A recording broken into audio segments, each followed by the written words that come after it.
ఇక్కడ అసలు గ్రౌండ్ లెవెల్లో ఏ పని వాళ్ళు చెప్తే చేసేవాడు ఎవడు ఉన్నాడు.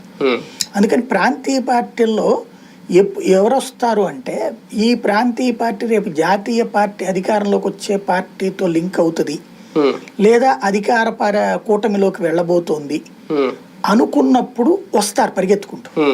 అప్పుడు ఎందుకంటే డబ్బులు పెడితే వాళ్ళకి ఆ ఎంపీ పోస్టుల ద్వారా పైన కాంట్రాక్టులు సంపాదించుకుంటారు. ఇప్పుడు మన వాళ్ళు కావూరు దగ్గర నుంచి రాయపాటి దగ్గర నుంచి వీళ్ళందరూ దేశవ్యాప్తంగా టోల్గేట్ కాంట్రాక్టులు, రోడ్డు కాంట్రాక్ట్ ఇట్లాంటివన్నీ చేశారు కదా.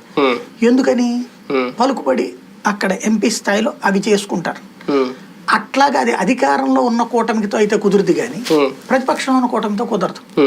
కాబట్టి ప్రస్తుతానికి తెలుగుదేశం పార్టీ గెలుస్తుంది అన్న టెంపర్మెంట్ వస్తే వస్తారు పారిశ్రామికవేత్తలు, లేకపోతే కష్టం. ఇప్పుడు ప్రస్తుతం అది లేకపోవడం అన్నటువంటి దాని వల్లనే వెతుక్కుంటున్నారు వీళ్ళు.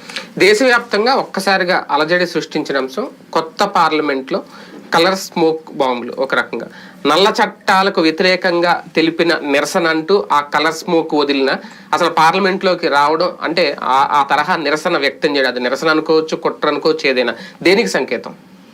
ఏం లేదు, బేసిక్గా అసంతృప్తి అసహనవాదులు కొత్తగా ఈ దేశాన్ని నాశనం చేయడానికి కొత్త రకం కుట్రలు పన్నుతున్నారు, ఈ దేశ ప్రతిష్టను నాశనం చేయడానికి అన్నటువంటిది సంకేతం అది.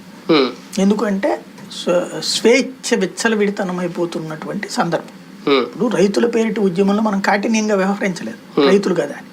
కానీ దాని వెనకాల ఉన్నటువంటిది ఏంటి? ఈ దేశ సంక్షేమాన్ని తొక్కిపెట్టడం. కానీ దానికి మనం ఏం రంగు పూసాం? రైతులు అన్యాయం అయిపోతున్నారు రంగు పూసాం. ముందు అసలు ఆ రైతుల సంస్కరణ కావాలని ఉద్యమించిన వాళ్ళంతా, రైతులకు గిట్టుబాటు ధర కావాలి, రైతు దేశంలో ఎక్కడైనా అమ్ముకోవాలని ఉద్యమించిన వాళ్ళు కాస్త అకస్మాత్తుగా అట్టగాదు ఎక్కడది అక్కడే ఉండాలి అనేటువంటి ఉద్యమం వైపుకి ఎందుకు టర్న్ అయింది? ఇప్పుడు ఈ చదువుకున్న మూర్ఖులు వాళ్ళకి ఏం తెలుసు రైతు చట్టం గురించి, ఏం లెక్క ఉందని? ఇప్పుడు హర్యానాలో ఉన్నటువంటి రైతు ఇక్కడికి వచ్చి అమ్ముకుంటాడా? మనం ఇక్కడి నుంచి తీసుకెళ్లి